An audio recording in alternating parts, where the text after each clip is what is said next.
This is the Creative Minds podcast. So today is a world exclusive with my good friend Bradley Gunn Raver, who's now Bradley Gunn Sailor. You might see him on Instagram.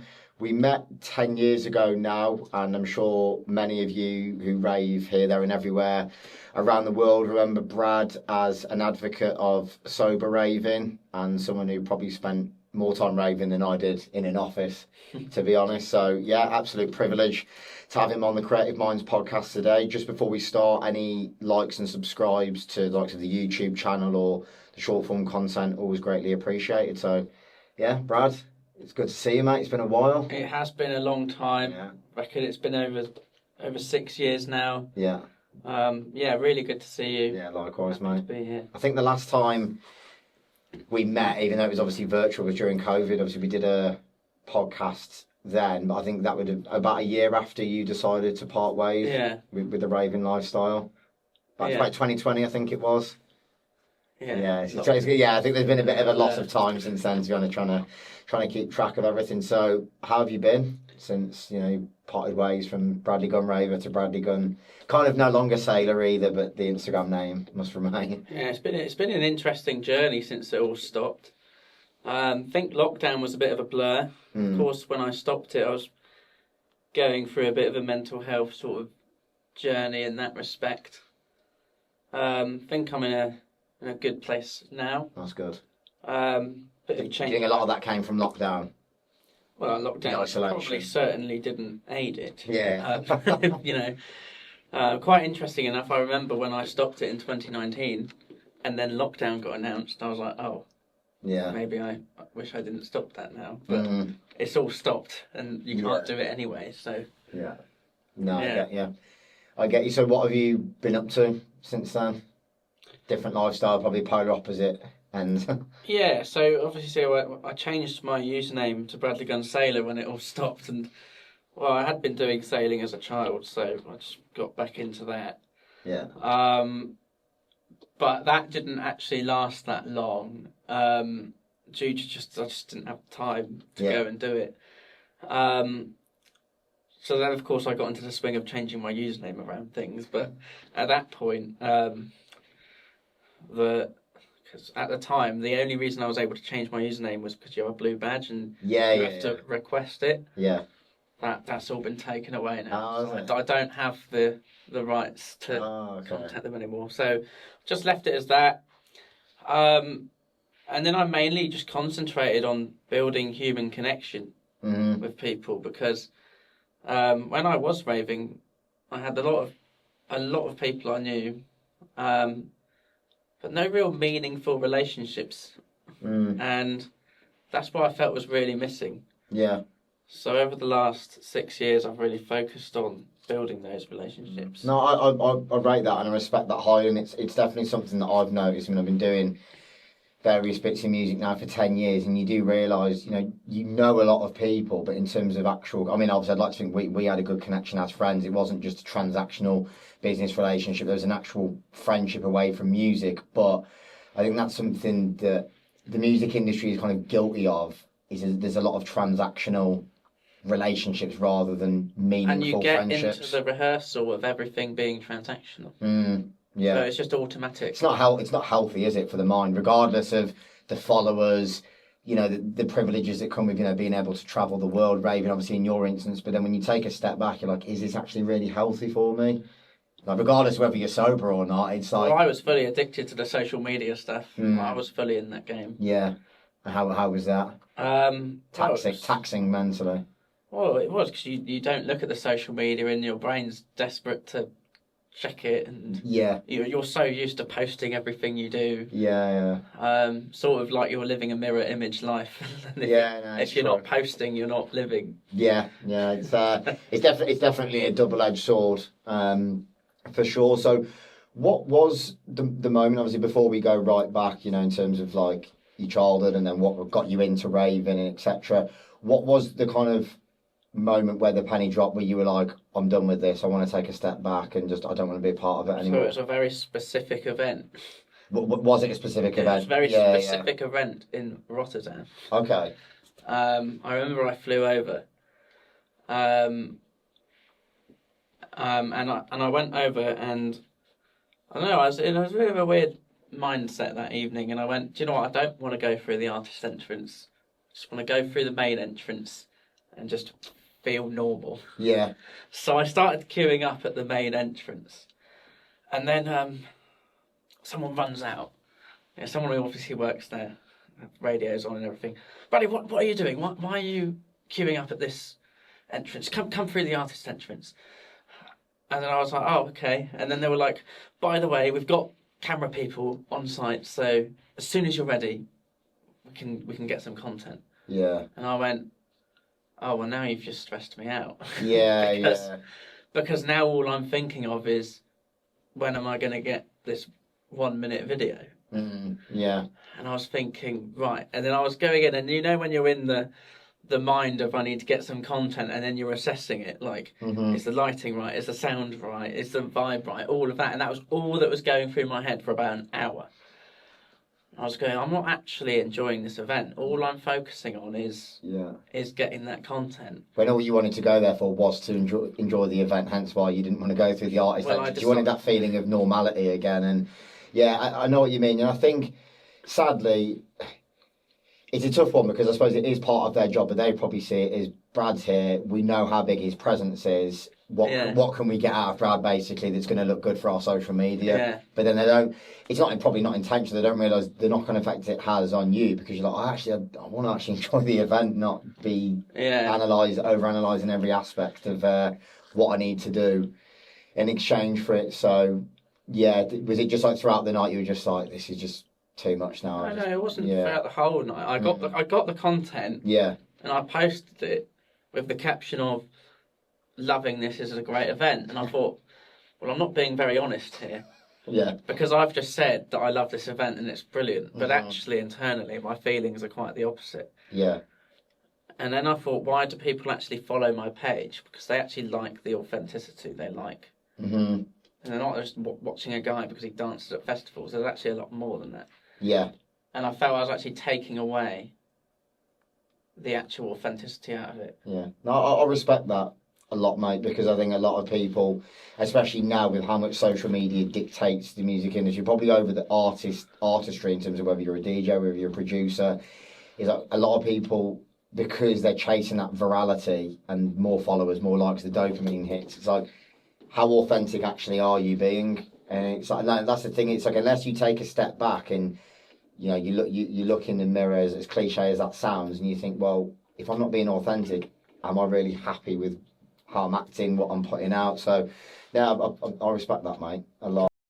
Brief technical issue there, folks, but as they say, that's show business. So, back to it. So, yeah, I do respect highly the fact that you recognise that authenticity element of your personal brand, and obviously that's what it was always built on. You were just being yourself, and that's why it got to where it was. So, yeah, just taking off from where you were, mate. Yeah, I think also, obviously over the time I had witnessed, just through everyone else witnessing, just other major players in the industry either falling down somehow and running mentally ill or something. And I was always like, well, I wouldn't like it to end like that. And I'd like to leave this on a positive note. Yeah. And be very happy with the journey and see it as a positive, rather than getting to a point where actually the journey outlives you, and then you as a result are messed up at the end. And that's the thing, you start to realise, is it really worth it? Doesn't matter how many followers you've got, how much money in the bank, how big your house is. Like, as cliche as it sounds, health is wealth, and especially mental health. And if you burn out, well, literally, you're no good to anyone, especially yourself. You're like, well, is it really worth it? Probably not, to be honest. Yeah. So is it like after like that evening, like when you got back to the hotel, where you were just like, I feel like I just want to part ways? How did that? Well, there was a question I would always ask myself, and it would usually be at the end of the year, and I would ask myself, can I do this for another year? And if I do it for another year, am I still going to be happy? And every time I asked myself that, I would say yes. And I made a promise to myself that as soon as the answer is no, you've got to stop it. Yeah. So I said, I'm currently happy, but in a year I probably won't. Yeah. So at that point, head of the curve in a way. You have to kind of respect your internal voice and go with it. Yeah. Even though at the time, you don't know if it's the right choice or not. I mean, clearly it was, because like you say, you feel now a lot happier in yourself, and clearly it was the right choice. You listened to yourself, and it was the right call. Yeah, I mean, right now I'm very happy in myself, and I'm quite happy. Back then I was also happy, but difference is the key thing is I'm still happy. So yeah, well, I mean, this is it. It's at the time, but it's interesting. So I suppose, I mean, I'm probably guilty of it. I don't think that far ahead. I just think I'll just keep pushing on. You think, well, where am I going to be in 1 year, 2 years? I think when you think purely in terms of business goals rather than personal happiness and mindset, I think that's where a lot of people go wrong. And it is hard to strike that balance as well, as we know, not just in the music game, which is obviously taxing, and it is very intense environment-wise and day to day. But the other thing though is my income wasn't dependent on it. So I have my job, which I get my income from, and so I didn't actually have any financial ties to the industry. Yeah. So my life wasn't dependent on it, which if you look at other people who are fully dependent on it, suddenly that conversation is a lot harder. It's not, am I still going to be happy? It's, what's the other options? Yeah, for sure. Obviously, when we first met, I remember you had a full-time job, and even though you were sober, the travelling alone between, even though you drive, there's taxis, planes, trains, automobiles. Yeah. Like that alone can be quite tiring. Did you find that was ever having a knock-on effect with your work? Like if you were busy all weekend and then you were going straight back into the swing of things? I was very much in a rhythm. Yeah. So, if I was travelling that much now, God, I'd be worn out. Yeah. But I was in such a rhythm with it that the journeying didn't feel taxing. However, in relation to my normal career, that was effectively just on pause. It wasn't going anywhere. You weren't being promoted, you weren't being demoted, you were just repeat. And so it's only when I stopped raving did the progression actually restart. Yeah. So it was effectively just, the work was just repeat until to serve the weekend. Yeah, no, I've definitely been there, mate. When I did the finance career, I thought, realistically, if I'm out all weekend, am I going to be like head of department? Probably not, to be honest. Yeah. But yeah, interesting. So I suppose it makes sense then to go right back in terms of like your like childhood and teenage years. So when we first met, I know we met in Bristol. So like, where did you grow up? Was it around Bristol, Bath? Obviously, my research is impeccable here, as you can tell. So I grew up around in the southwest, in the countryside, about 40 miles south of Bristol. There's a town called Sherborne, which I'm from. It's there, which I grew up around Dorset and Somerset. Yeah, it's near Glastonbury. Yeah, Glastonbury's quite close. Yeah, nice. Did you ever go? No. Oh, I've lived very close to it. Yeah, I've never been. That's all right. Considering you're probably one of the most famous ravers in the world, you live right by Glastonbury. Yeah, and you didn't go. Might have to make a comeback. By the time I heard about it, the tickets were gone. That was how. Brilliant. So I know you said earlier on before we got onto the podcast, you really kind of enjoy where you live in terms of the green space, and you feel very much at home. I do. Yeah. Yeah, I've lived around different places. I've lived in Bath, Bristol, Cardiff, but there's just something missing. I just never felt at home. And what I've realised, now that I'm living back at home, is just a sense of community and belonging is actually quite important. Yeah, 100%. That's why people have said to me before about with the music stuff, a lot of the gatekeepers, so to speak, are in London. But I've lived in concrete jungles, I've lived in the city centre, and when you don't have that green space, and I think it is good in ways, it's culturally diverse, but there is no real sense of community. It's very fragmented, like everyone just a million miles an hour, and it's like, well, it's not really healthy for your mindset. No one smiles at each other, no one talks to each other. Yeah. You just expect to be not liked, don't you? Yeah, not really much of a positive to take away, is there? But yeah, I've definitely noticed the same since where I live now, is being able to commute easily, but having that green space, there is much more of a sense of community, and that's the thing. I suppose it probably will be a recurring theme through this. Is there's a lot of conversations nowadays around mental health, but then people don't take it back to basics and look at like, well, why is people's mental health not as good as probably what it should be? And that is probably a big reason. Is if you're very isolated, you can be in a massively built up area where there's millions of people and everyone's on social media, but you are actually very disconnected and isolated at the same time. Yeah. So, yeah. It's interesting how, obviously, with the career that you've got now, obviously we won't go into too much details. Is like coding / programming? It's not really my area. Yeah, I'm in software engineering, so it's programming systems. Yeah, nice. Not my area of expertise, as you can tell. I wouldn't know where to start, mate. But yeah, it sounds very interesting. So were you always into that? When you were at school and college, that's something you always had a passion for? Yeah, I've been set with that since I was 12. Nice. So my whole schooling and early years have been geared towards that. Nice. So I was quite lucky. And I was going to say, most people don't know at 21, never mind 12, in terms of what they want to do. 12 years old, all I wanted to be was a software engineer. Nice. That's very, as I say, for that age, it's very, very, very forward thinking. What was it that sparked the interest? Was there anything in particular? Well, my neighbour at the time showed me how to make rock, paper, scissors in a Visual Basic console window, which is quite an old programming language. Yeah. And I just got taught how to build computers, and it was all just quite fascinating. Yeah, no, it's fascinating. I mean, like I say, I wouldn't know where to start, but it's something that definitely that's intrigues me. So yeah, the benefit is, yes, I knew what I wanted to do, and I've gone down that path, but then I've not done anything else. So my actual experience is quite limited to that one. Here's a question: if you weren't going to be, other than being a raver, if you weren't going to be a software engineer, what would you have been? I have no idea, Callum. Yeah, I've never even considered that. Yeah. So it was an interesting one. Yeah. So you studied that at college and university? I didn't go to uni. Didn't go to uni. No, I just did. I did a BTEC, so I didn't do A levels. I just did a BTEC. Went to college, and then the old question: job or uni? Yeah. Right, and then you look at the job descriptions, and it's all, oh yes, we would like 3 years experience, and also if you could have a degree as well. It's like, well, you can't get both, can you? Yeah. So which one is it going to be? And I just gambled on the experience, which I did through an apprenticeship. Nice.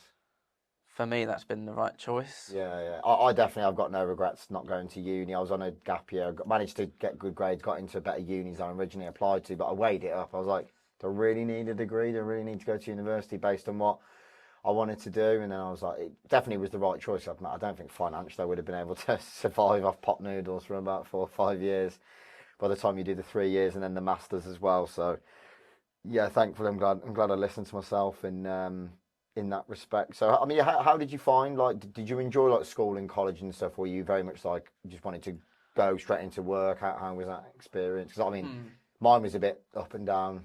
I know everyone's experience is different. Yeah, you look back, and now I'm 30. I think, it would be nice to be at school again. Yeah. But then less responsibility. But yeah, and you look back and you think, did I actually enjoy it? Yes and no. It's sort of like, because back then, of course, I'm autistic, so you're just less developed. So the way you experience the world as a child is a lot more negative than it is now. Yeah. Whereas if I had all the insight that I had now, I'd probably have a much better time.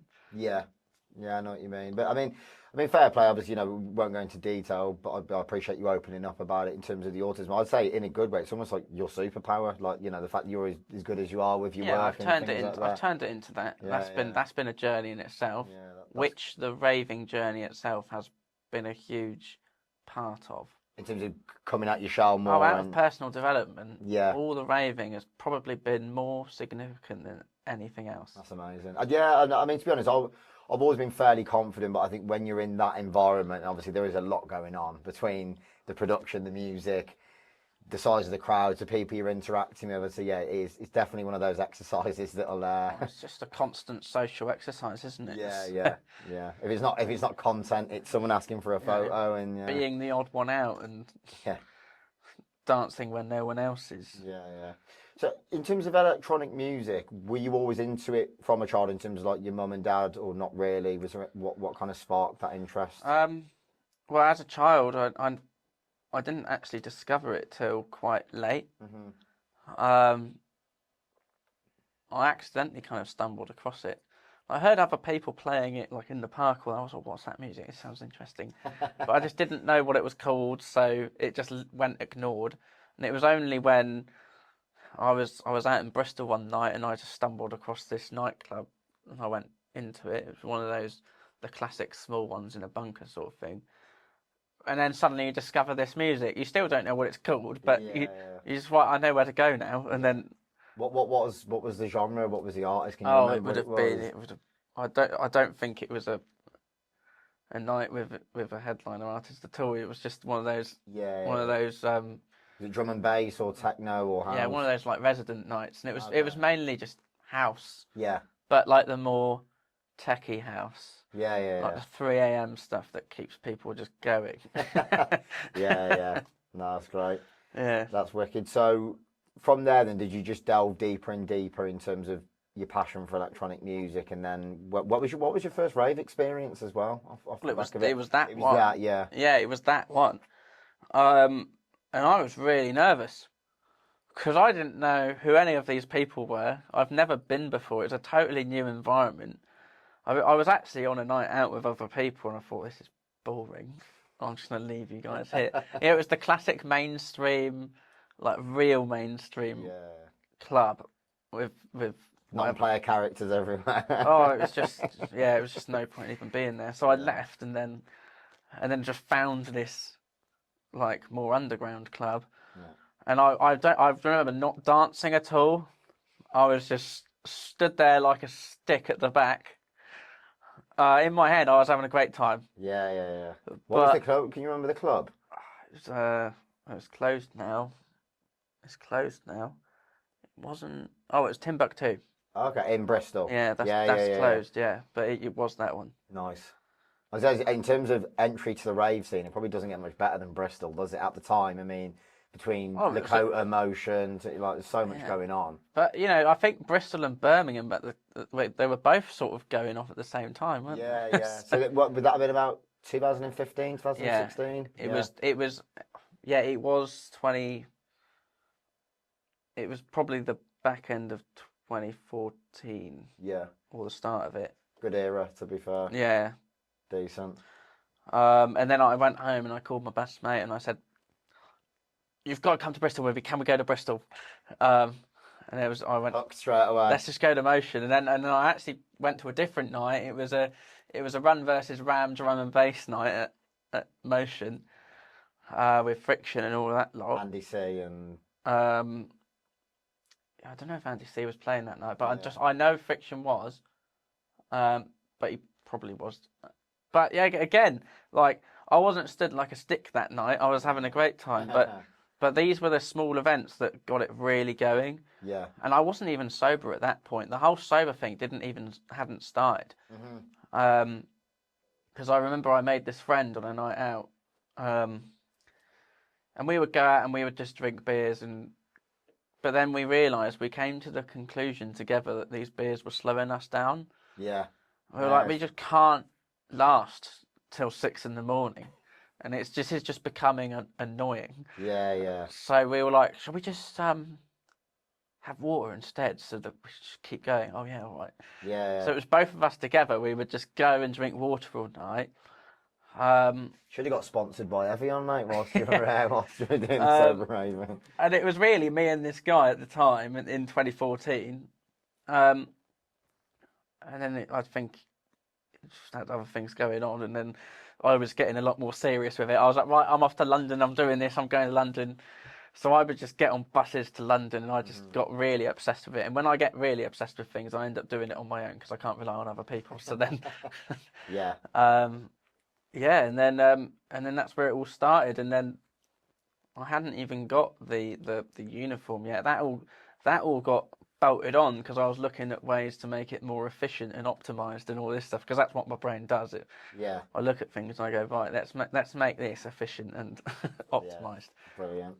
Would you say things started to really take off, obviously unintentionally? Was it the Seth Troxler interaction when did he invite you backstage? Was that the first kind of big kind of like social media moment?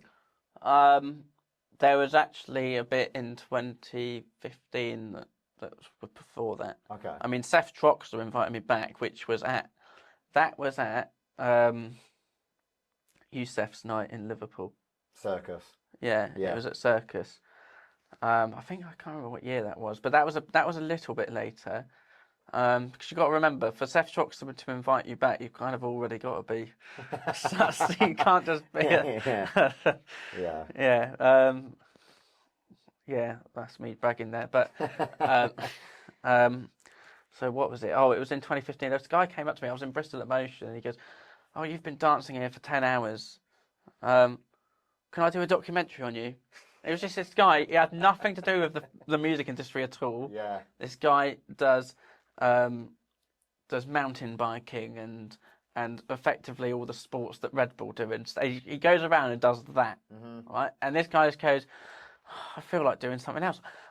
Can I do a documentary on you?" And I went, "All right then." So me and these guys just did this filming, and then we did a little documentary. And I remember I met a guy from Vice at Tobacco Dock in London.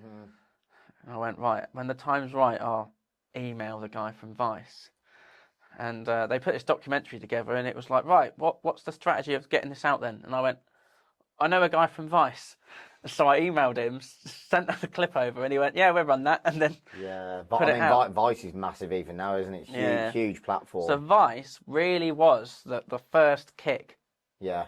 Without Vice, it was. Yeah, which fair play as well for saying that, because the amount of people I've met and they're like, "Oh, it was all me, it was all me." It's like, no, full respect to a platform like that for recognising your authenticity and what you're about, and obviously it was a great story. To tell as well. And did you feel like off the back of that? I mean, that Facebook was quite big back then, wasn't it? Yeah. Off the back of Facebook. I know Instagram was a thing, but Facebook still felt very prominent. I was going around festivals asking people to follow me. I was on it. Everyone, I was like this page, like this page, like this page. Yeah. But every single like I had asked for, yeah, up until about 3,000 of them, and then it took its own journey after that. Okay. So I stopped asking at that point. No, brilliant. Yeah. Yeah. So, so with the relationship with Vice, did you stay in touch with them afterwards, or was it very much just? I think it was a single shot bullet, to be honest. Yeah. You just get those contacts which you can only really use once, because to use it twice is abusing it. Yeah, I mean, it was a good single bullet to use, to be fair, clearly. But yeah, so like you say, after then there was the Seth Troxler interaction, and then did it then just snowball in terms of? I still remember seeing that video on social media, so I imagine that the dancing that got a lot of exposure, and then would you say then it just snowballed? Oh, the DJ dancing thing that worked great. That did. That really got things going as well. Remember the Carl Cox one? Yeah. It's funny, as soon as one or two DJs do it, the rest want to do it. And so suddenly they start coming to you, and you don't even have to ask them anymore. It's like, oh, yeah, all right. Let's do it. And that was quite a booster. Who else was on there other than Seth and Carl? Probably quite a long list, to be fair. It is a long list. I've got a whole playlist on Facebook of all there's a whole playlist just for the DJ dancing videos. I'm trying to remember. It was quite a while ago. No, I do remember, especially the Carl Cox, and I remember seeing that one because everyone was like, "Yes, Carl, brilliant." But Capriati do one? I might have done. Martinez brothers did in Italy. Pampot did it in Spain. Nice. Solid list so far, to be fair. Yeah, I love Pampot. I saw them in Sonus in Croatia. They were amazing, really good. WAF did it in Vietnam, so it was we got it all over the place. Yeah, I went to Vietnam for the first time in January. One of my friends. Was that episode? No, I don't think it's going anymore. One of my friends who I grew up with 15 years ago in Shrewsbury, he's a teacher in Ho Chi Minh. So I went to there for about a week or so. Then went to Moi Nay up in the coast, and then went back to Ho Chi Minh. But yeah, an amazing country, like culturally really nice. Where was it? Whereabouts was episode? Island Phu Quoc. Oh, okay. Nice. Yeah, so we flew into Ho Chi Minh and then connecting flight to there, and it was a 24/7 festival. It was. Sounds like my kind of festival to me. I couldn't do it. I was like, right, I'm just gonna get up and go when I want to go. So what I would do is I would go to bed at 10 p.m.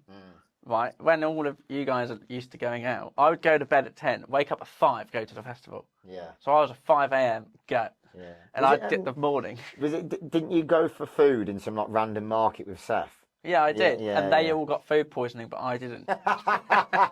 Yeah. Brilliant. Yeah. Oh, that's classic.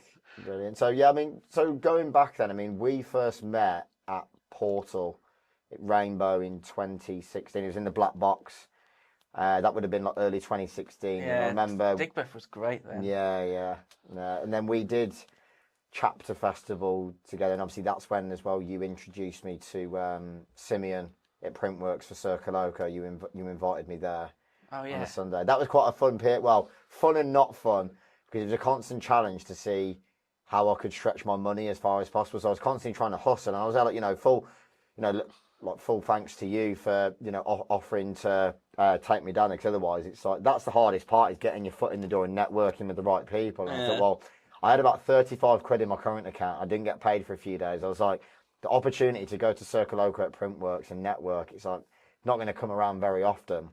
I remember at the end of the night, I didn't know, because I didn't have any signal, how much money I had in my account. I was like, well, I'm either going to make it on the tube or I'm not. And I think I had about 3 quid left and managed to make it home back to Birmingham. But yeah, it was good times. So do you feel this was quite a significant moment? 100%, mate. Like that first encounter that I had through you with Simeon, obviously through the Broadwick guys, and then just getting for that like high level networking. It was like, the way I looked at it is, I mean, yeah, it wouldn't have been ideal being stranded when I had work the next day teaching mortgages in a classroom, but at the same time, it's like, well, I've got nothing to lose. Like, I've only got something to gain from going to do it. And it's like, if you don't take those opportunities, then it makes it harder then to climb the ladder. So yeah, that memory will stick with me fondly, mate. It was a good day out for sure. Well, I liked helping you out, because you helped me out massively with the writing of the content. I still can't remember how the writing came about. When I know that I was doing my own kind of personal, I don't know, like blogs about artists. I'm Your not sure. blogs were great. Yeah, they did go on a fair bit though. They were so readable though. Like it just flowed. It was easy to read. And I was reading my stuff. I was going, this is boring. I don't know why anyone's going to read this, apart from the fact that Bradley wrote it, which, and then it was a good challenge trying to put myself in your shoes and make it seem like it was coming from your point of view. But, well, that's why I wrote the skeleton, and then that. Yeah, of course. I mean, you did write a lot of the foundations anyway, and then I just kind of expanded on it. But yeah, I still remember that when I had like busy with work and then doing the music stuff, I remember like taking my MacBook to work and I'd be on lunch, and obviously everyone would be having a break, and I'd be like, are you coming to the pub? I'd be like, nah, I've got a blog to write for Brad. But for me, that's when I look back and I'm like, it's not even a sacrifice, because I enjoy doing it, but I'm like, if you really want to make it and you're really serious about making music your career, you have to do it. Like, I'd do it late at night. I was still doing a 9 to 5 at the time, and yeah, I think just for anyone listening, this isn't me. Like, it sounds like I'm blowing my own trumpet, but it's like you do have to go to those lengths if you are serious. I'm also blowing your trumpet. Cheers, mate. But yeah, it was good times. So, I mean, so during that period, then, when in terms of the relationships you developed with, I know like Pioneer were hitting you up, and you were flying around the world. Like, when did that really start to take off? Was it like event by event, or? There were some key moments that led to it, because one thing you've probably noticed is, as you go on, there are key moments, and then suddenly different people start actually taking you seriously in a different light. So in 2017, I had the viral video with Lab Bible, the security guards. Yeah. So that really got the fame going. That actually got it serious. And then that was in 2016. That was in 2016, and then in 2017, the BBC got in touch, and they did the BBC Three documentary, which that catapulted it. And then suddenly, that's when the flights started.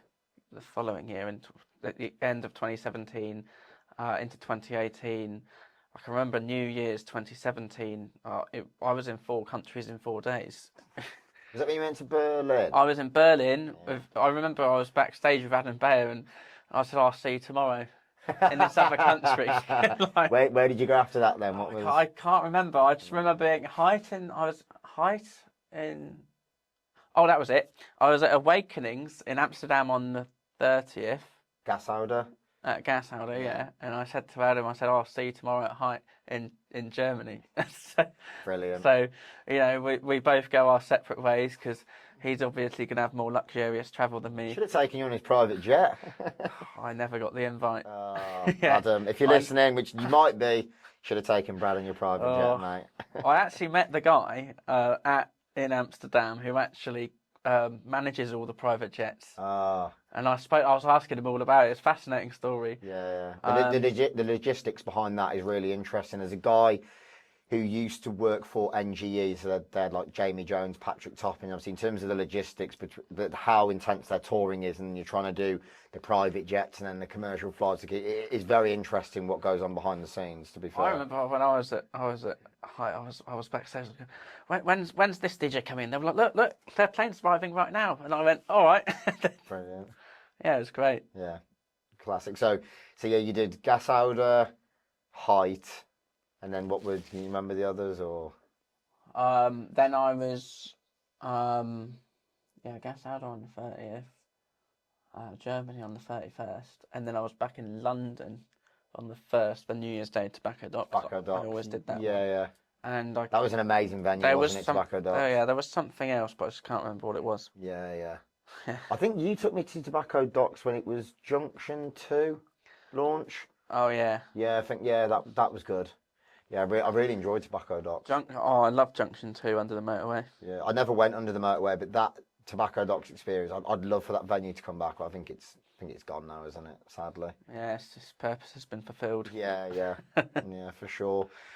So then, from then on, obviously, I suppose it kept going on like week in, week out. Obviously, you've already mentioned, in terms of like Lad Bible, BBC Three, Vice. What were some of the other like big key moments? After that? IMS, Ibiza, that was 2018. That was after the BBC Three. So I think Ben Turner and Pete Tong won that together. Yeah. And they invited me for a keynote interview. I didn't actually know how serious that was, because at the time I'm just riding the wave of adrenaline and dopamine. But the room was packed out, and you've got some quite major players in the music industry. Yeah, there are some big players at actually IMS. Just listening to you, and you think about how much of people's time you're getting in that moment. It's quite significant, that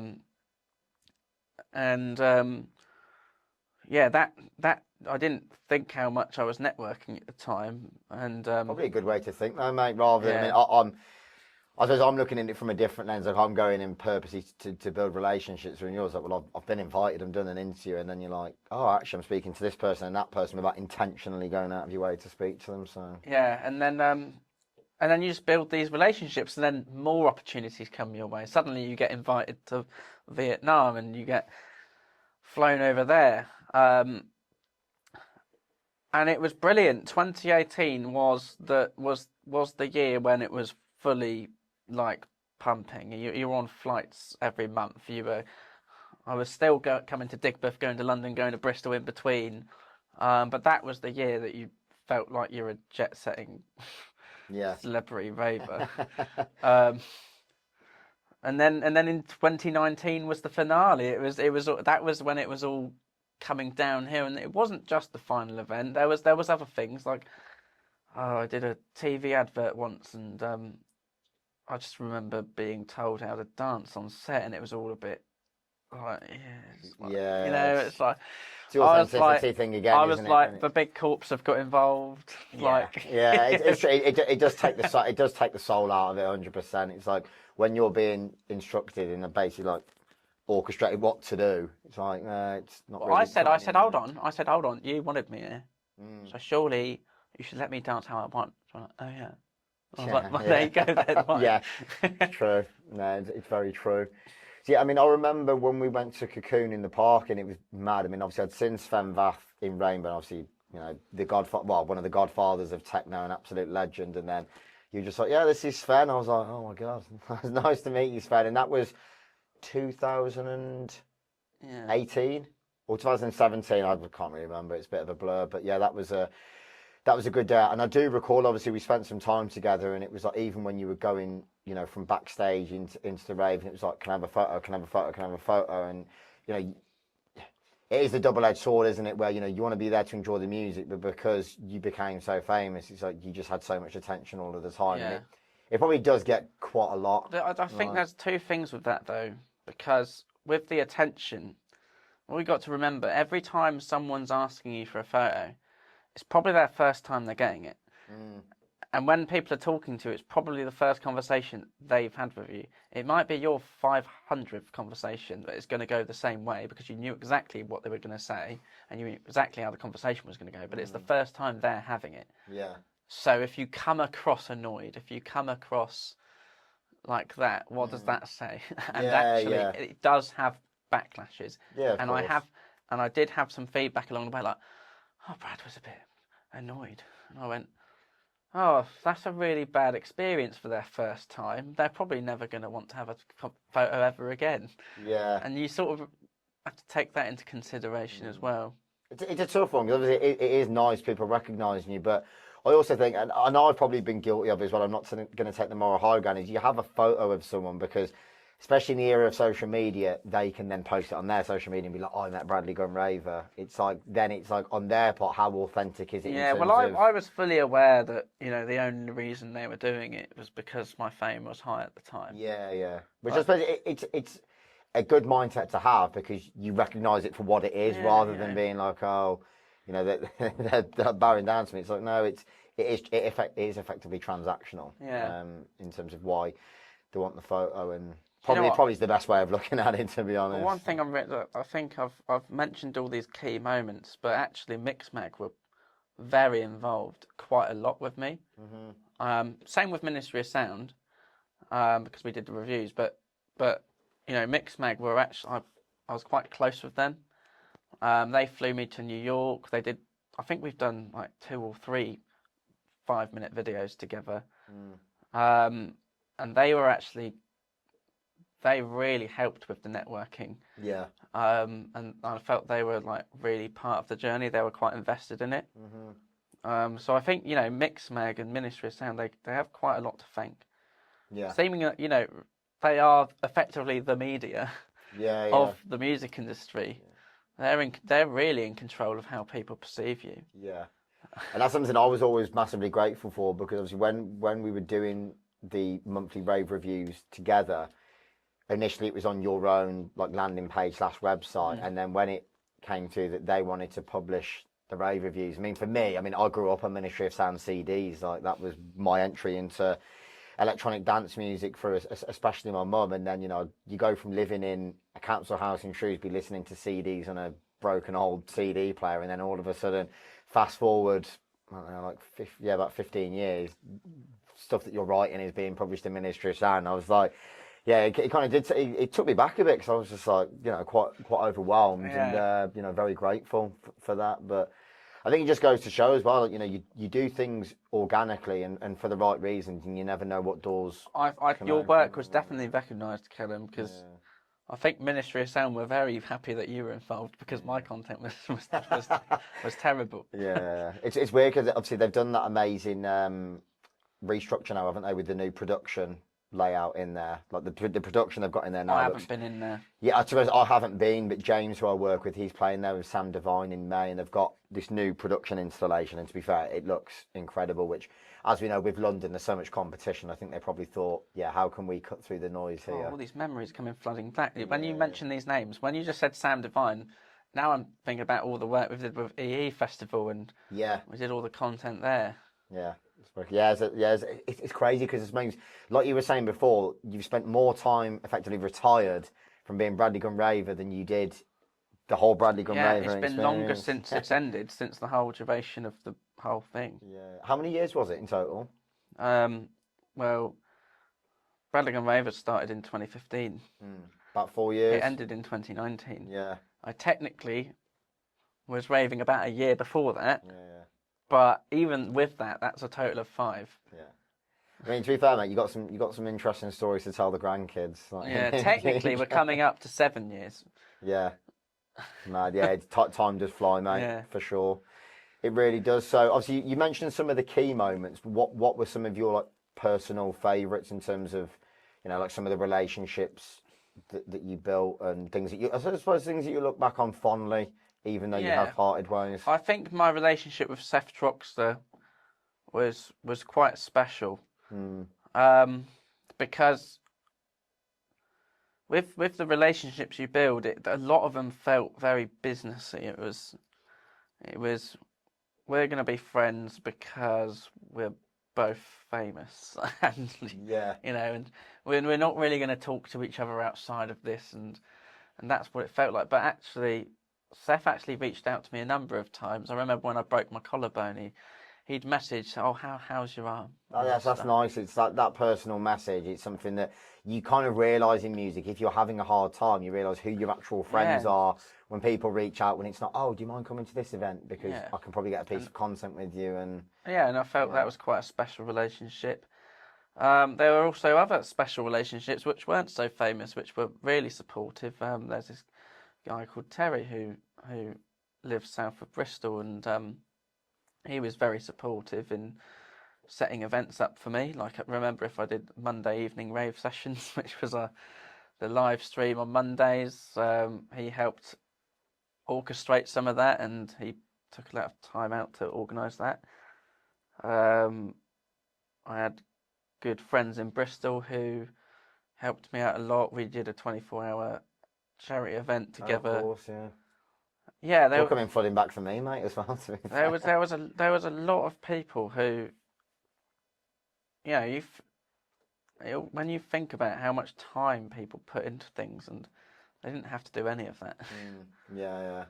No, that's nice, mate. So I do remember, like I said earlier on, about you having food with Seth away from the festival in Vietnam, and then I recall, didn't you have food in the hotel together as well? You just like chilling in the room and just.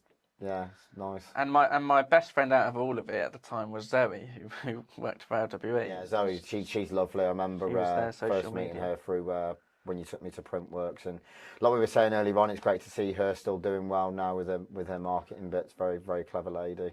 Yeah, for sure. But yeah, like you said, just a genuinely nice person. She used to give me advice. She was like, "Brady, you need to post at 2 minutes past the hour." She has access to all my insights. Yeah, she was the only other person who had access to my insights. No one else could see it. And people are like, "Oh yeah, you need to change this, change that."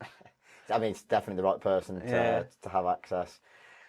For sure. So yeah, I mean, going on from there, then during COVID, I know you said you had a bit of a roller coaster, mentally, which I suppose I think we all kind of did in our own ways, especially with the isolation. I think that's not unique of me, but what I would say that I think the unique part was the leaving the music industry and having that, and then that obviously got tied in with lockdown, which everyone experienced their own journey there. Yeah. So how was that period then as a whole? Were you living alone at the time? Yeah. I think I do remember you living alone at the time, which, I mean, I went back home at first, but to be honest, I got fed up with my family, so I moved back to To be honest, for me personally, it was no bad thing living alone. I'm quite used to it. I've always lived alone. I love living alone now, I can't lie. For me to give up my personal space now, my privacy and my tranquility, my peace and quiet, which I feel sorry for Luke, the media guy, who's got a little one on the way in September. We're just going to bask in that, mate. that's about to go for you, brother. But I can imagine it was an interesting period. I mean, I suppose it was interesting for all of us, wasn't it, in our own way. So your software engineer work, you were doing that all remotely from home during COVID? Yeah, it was all back from home. The whole thing. So it was weird here, wasn't it? Because 1 minute we were in lockdown, then certain areas weren't locked down. So how was your personal experience during that time, like as things started to reopen? To be honest, I was living in the southwest, which isn't the worst place to be in lockdown. So you got a lot of nature and green You've space. got a lot of stuff, nature and green space. You know, it's the posh part of the country, so like it's not you're not in a bad place. Yeah. Yeah. So. Did you go to any events when everything opened back up? Or were you just like, no, I'm done with that completely? Sort of went to one or I've been to a few, but not. I remember I went to Drumcode Festival in Amsterdam. Yeah. I don't know if that was after. No, that was definitely before lockdown. But been to one or two, but never in the same way. Mm-hmm. So did you just go there then, dressed like this, normal in the crowd? Oh, I'd just be like in shorts and a t-shirt and. Yeah. Were you still getting recognised at the time or not? Because obviously before you very much had your own outfit, you had your own personal brand. Sort of, kind of. You know, it was still active back then, but not really, and it was dying off. Yeah. Whereas now, I think if I turned up to an event, nobody would even clock that you're there. You'd probably enjoy it a lot more then, wouldn't you? To be fair, yeah, you'll have to come to Lab 11 soon. We've got some good events coming. No, I'd love to. Yeah, I do miss coming to Digbeth. It's quite a night out here. Yeah, it's wicked, mate. It's wicked. So, what would you say when you reflect and look back? I know we have touched on some points. What would you say have been like the main lessons that you've learned, as well as about the music industry and about yourself as well?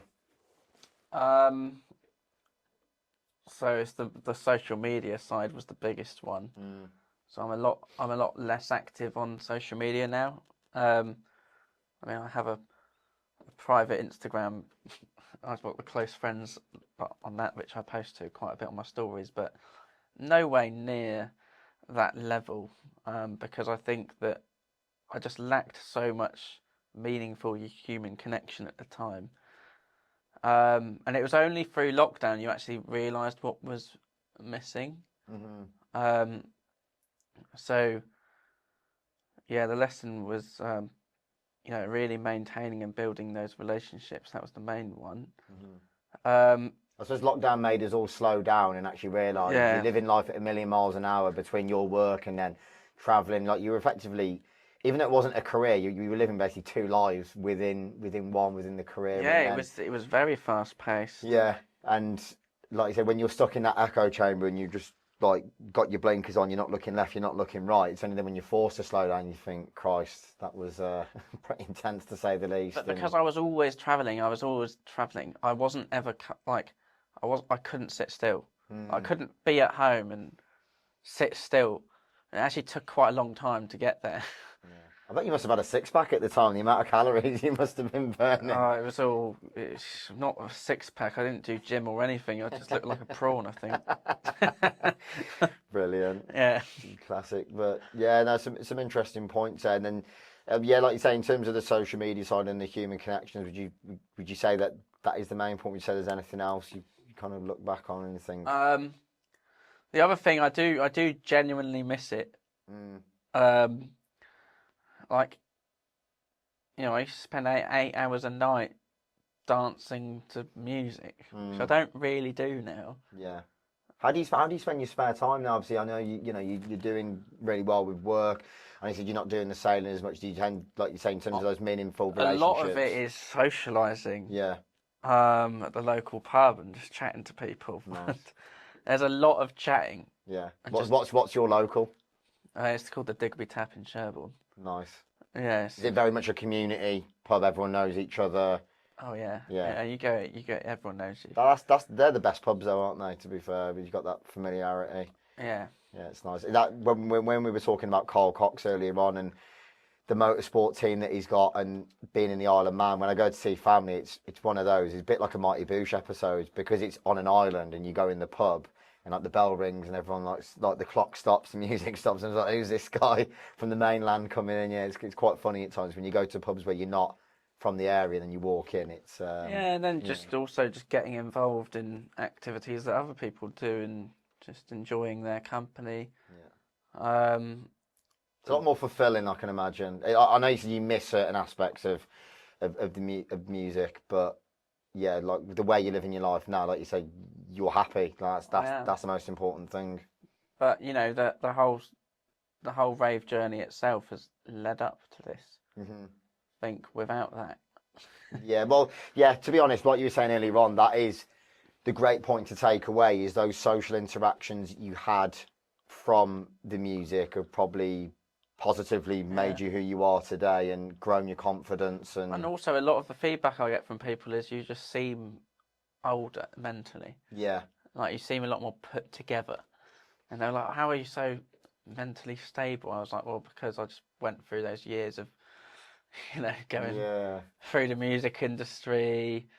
You're always self-assessing your mental health, and then sort of purposely going through these different journeys, and it just helps you become a better person, I think. Yeah. That's wicked, Matt. I feel like I've learnt a lot from listening to you today, mate. There's a lot for me to take away as well, but I think we'll leave it at that, mate. I think unless there's anything else you'd like to share. No, I'm happy. Put you on the spot there, to be honest. Yeah, but yeah, I just wanted to say, mate, honestly, thank you very much for your time. So I know it's not something you typically do, but well, I was very excited to be here because of our work together. So yeah, no, likewise, and that's the thing for me. When I look at my own personal journey, I'm glad that I've done the things away from, obviously, I do the bookings and the marketing and the artist management, but I'm glad on my own personal journey that I've worked with people like yourself, and there's been that real authenticity, there's been those organic relationships, and it just makes me feel a lot happier about the journey that I've been on. Yeah, for sure. all right. So yeah, thank you. But I suppose the people, if they want to find you, it's Bradley Gunn Sailor now, not Bradley Gunn Raver. I'd rather people just call me Bradley Gunn for now. Yeah. It makes a lot more sense. I just want to be fair. me. So. But yeah, no, thank you very much, Brad. Thank you, Callum. Thank you, sir. Thank you, sir. Any likes and subscribes to the YouTube channel? Of course, Creative Minds across TikTok, Instagram, all social media platforms. Obviously, we'll be putting out some great short form content from back in the day. So yeah, thank you very much. Take care.